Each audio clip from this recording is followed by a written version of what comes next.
Hey buds, welcome to another frightening episode of the Good Buds Ghostcast, where I dig up fresh stories from all over the interweb to freak you all out. Today's story is Ellie Bakersfield disappeared 30 years ago today by user sleepyhollow_101, which I found on the Reddit sub No Sleep. You can check them out on Facebook at facebook.com/RONAVASELAAR.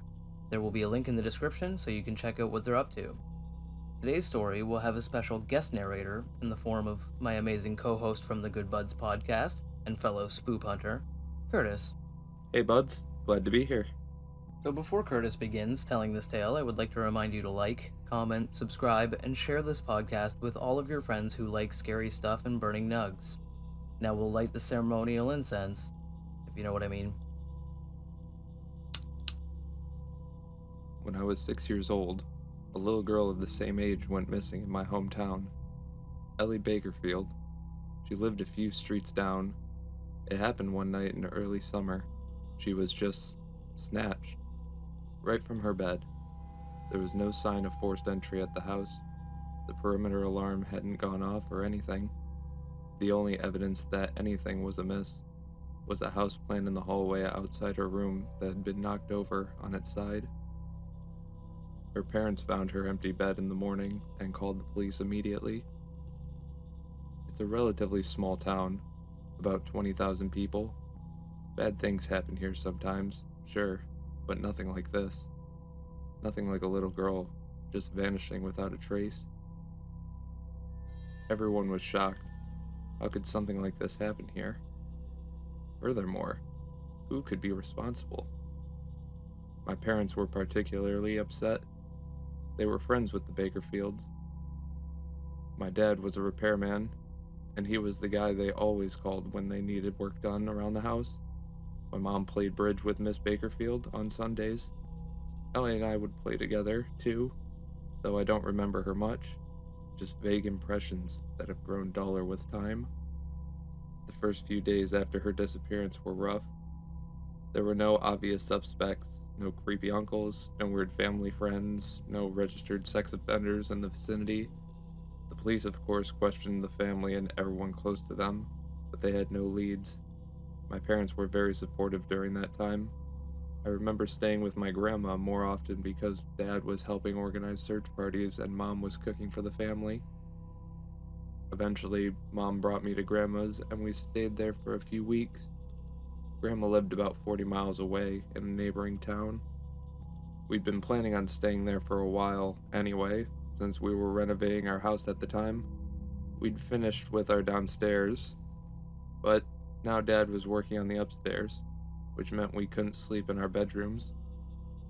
Mom decided we would make the trip early and Dad would stay behind to keep helping the Bakersfields look for Ellie and to get some work done on the house. They really thought they'd find her. My parents were convinced that she was alive and well, probably somewhere in town. They just had to track her down is all. But days went by, and then those days became weeks, and soon after it was months. After some time, the police's suspicions shifted to the family. The Bakersfields were brought in for questioning, and Miss Bakersfield was interrogated for 6 hours. That was even worse. This poor family that had lost their only daughter was under suspicion of her murder. Because that's what it was at this point. Murder. Everyone thought it, even if nobody said it. Everyone was sure by this point that she was dead, and that soon they'd find her body. Well, they never did find her body, and the Bakersfields never were charged with murder. How could they be, with no evidence? The case grew cold, and people gradually began to resume living their lives. Mom and I moved back into the house. People started to look sideways at the Bakersfields, avoiding them, refusing to speak to them. Even so, they never left our town, and they never stopped looking for Ellie. It's been a long time since then. I'm in my 30s now, married, with a little girl of my own, Eloise. I inherited the house after my mother passed away. My dad died a decade before she did. Even all these years later, I think of Ellie sometimes, and of her parents. Her father died by suicide about 5 years ago, He couldn't take the strain of waiting anymore. Her mother, though, wouldn't leave the house, not until Ellie was found. It's hard not to think of Ellie when I look at Eloise. I wonder what I would do if someone snatched my child up like that. I hate thinking about it. A few months ago, Roger and I decided we would do some renovations to the upstairs. We planned to give my childhood bedroom to Eloise, but since it's so small, we thought we'd knock out the wall separating it from the neighboring spare bedroom. Eloise loved the idea, of course. She'd made us promise that she could have uniform wallpaper. Funny the things we think are important as children, isn't it?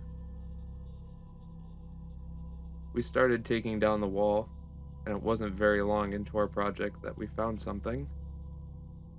Inside the wall, there was this sort of box. A wooden box that had no reason to be there. I'm not much of a construction expert myself, so I thought maybe it was nothing. But then I realized it wasn't even attached to the wall. It had just been stuck there, inside. My husband helped me take it out and put it on the ground. The lid of the box was nailed on. I pried the nails off while my husband stepped out into the hallway to answer a phone call. I opened the box, and there was this smell. Inside was a tarp. I reached in to grab it, and it felt damp. I lifted it out of the box and started to unravel it on the floor. As I did, the smell grew stronger until it was overpowering. Inside, there wasn't much left. I screamed, and Roger came running in. When he saw what I'd found, he escorted me out of the room. Actually, he practically carried me out. I was a shrieking, panicking mess, and there was no way I could walk on my own. He was just barely able to prevent Eloise from running into the room to see what the fuss was about. We called the police, obviously, who retrieved the remains and blocked off the house. Roger took Eloise and me to stay at a hotel. I couldn't stop crying. Eloise asked me what was wrong, offered to give me her favorite Barbie if it would make me feel better. I just cried harder and hugged her, so tight that I thought I'd never be able to let go. The police were able to confirm Ellie's identity by her dental records. Ellie's mother was notified. I was at the police station when she arrived, having just given my statement to the officers. I heard her sobbing, these terrible cries. I've never heard anything like that. It was like 30 years of grief coming out all at once. I wondered if she still thought, somewhere deep inside, that Ellie might still be alive. A few days after her remains were positively identified, the police announced the case had been solved and released the name of her murderer. Miss Bakersfield died just 2 months afterwards. I think all this time, the only thing keeping her alive was Ellie. Now that she'd been found, she could move on, like a ghost that had been trapped on this earth for too long. As for me, my husband and I have decided to sell the house. We've been staying with friends while we tried to decide whether or not to stay in town, if we should buy another house, where we should move if we do. Well, I guess it's more accurate to say that Roger's the one thinking about those things. I'm thinking about my father, about how he organized all those search parties, about the years he spent doing their repairs, becoming familiar with every inch of their house, and how he never once thought the Bakersfields were guilty, even when everyone else began to suspect. But most of all, I think of the years I spent sleeping in that bedroom, with her body not 8 inches from my head. I'm really not sure what to say about that one. It's absolutely a freaky thought how someone so loving to one person can be so brutal to another. Humans are the ultimate monster, am I right? Curtis, I want to thank you again for telling the story today. You did a fantastic job, man. No problem, man. It was definitely a scary one that I was happy to read.